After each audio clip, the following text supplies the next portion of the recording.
Moi pinangalo mai he tu. Ke mai ki tatu ke ma moi lo. E tau puhala tau si. E tau hala tu. Ke buruina tau tu osi. Moi lari ke whama tu. E whama Mai mahatapu mga hau Niue. Kamata tu ai hane. Ko se kau ho tau tō ai e tau matua. Ke he tau mana osi, kamata he kaina. Ko tau tō le tau matua ke whāko, ha tau tō le tau whānau. Ke he mga hau Niue, ke he tau kaina. Si bihia ni, he tau momoi, ke he tau ahata ki taha. Whāko ha tau tō le atu hau. Ke mai ke alau tō le ke matu taki tunga hane ai. Just wanting to wish everyone an awesome Niue Language Week. O nui ne whahitapu wangahau Niue.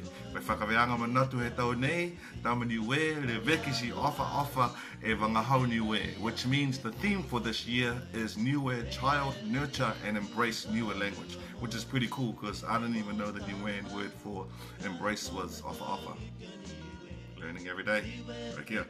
Whakalawhalai atu ki mtoluas, ko ngā ko Mike Filimona, ko au ka tātakitaki am takau a Niue Rugby League, whahitapu nei ke whahitapu ngā Niue, ai whai manatu lahi manatu nei ke tūmau e whawhau tau sino, mo e mui malo, ma tau whanau, tūmau ke au māma ke hamtolo tau matua kia, ana ma tau matua ma tau whata, nui ne whahitapu ngā Niue, Niue ki mua!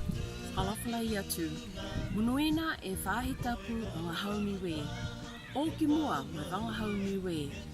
Kaonga tū mau e wangahau Niue. Kau e lahi. Whakalawhalai atu, wako ki ta hipa. Manatu ni ma tau matikainanga, me tau kapsina. E tuku atu ke mutu, ke tu mau ke o mama, ke tau whakatawhanu, wa hata ki gai, e whaingoa leo leo. Ko e lahi. Whakalawhalahi atu ki a matolo osi. Ko hinga o hāku, ko anafuatina o tuku i tonga. Whanau au i New Zealani, kai moku ina e au a Niue. Whiawhia au ke whakaako tau lalonga Niue, mo koko i taki. Ma whalamalau. Whakalawhalai atu ki Matolosi, ko hingo haku ko Shane Fu, tama Tingilau mo Miliama, mei he mahanga ko Mutalo. Niue Language Week, keep the language up, brothers and sisters. Niue ki mua!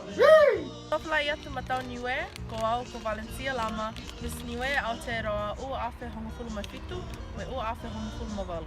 Whakatū mau ke wangahau e wangahau motu, ma tau fuata.